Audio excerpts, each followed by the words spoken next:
Selamat datang di kawasan Geopark Kawah Ijen.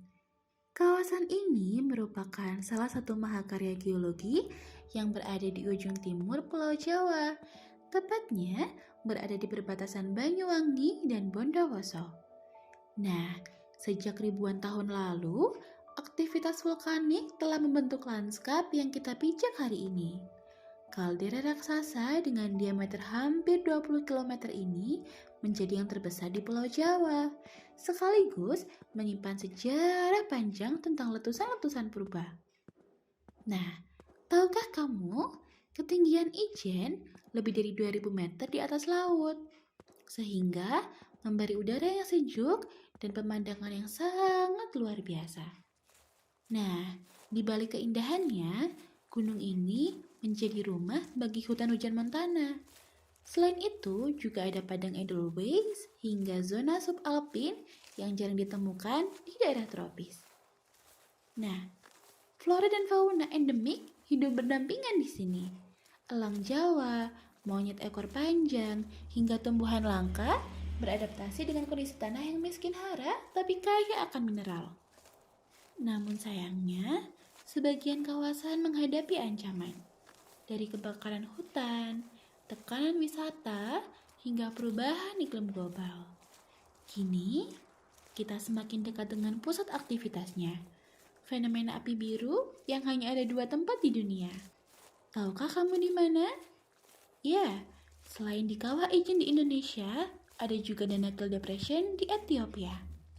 Api biru ini terbentuk dari pembakaran gas sulfur yang bersuhu lebih dari 600 derajat Celcius yang keluar dari celah batuan lalu menyala terang di tengah kegelapan malam.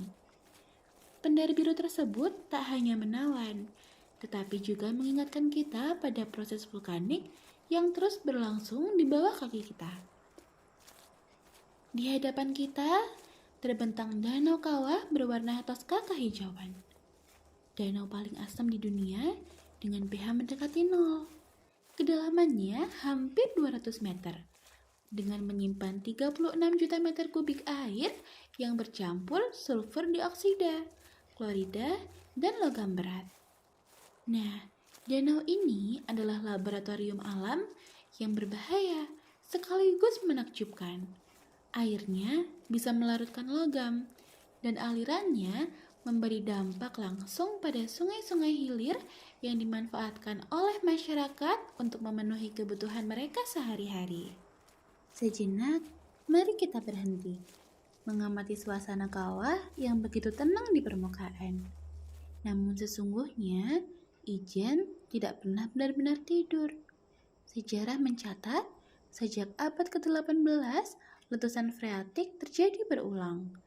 Terakhir kali, aktivitas signifikan muncul pada 2023 dan 2024.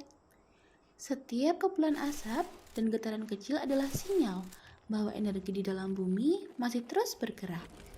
Hati-hati, suara gemuruh batu jatuh mengingatkan kita bahwa Ijen adalah gunung yang aktif. Setiap saat, aktivitas geologi dapat berubah, membawa potensi bahaya bagi siapapun yang berada di kawahnya. Sejak abad 18, letusan Gunung Ijen tercatat berulang kali. Letusan besar tahun 1817 bahkan disertai banjir lumpur dan korban jiwa. Hingga kini, letusan freatik masih terjadi setiap beberapa tahun. Ditandai kenaikan suhu danau, kepulan asap, dan gempa vulkanik yang dangkal. BVMBG terus memantau aktivitas ini dengan seismograf dan sensor gas, serta menyebarkan informasi real-time melalui sistem magma Indonesia. 4 tingkat kewaspadaan digunakan dari normal hingga awas untuk menjaga keselamatan masyarakat dan wisatawan. Gunung Ijen bukan hanya tujuan wisata, ia adalah warisan geologi dunia, pengingat akan kekuatan alam, dan mari kita hormati, kita jaga, dan kita wariskan untuk generasi yang akan datang.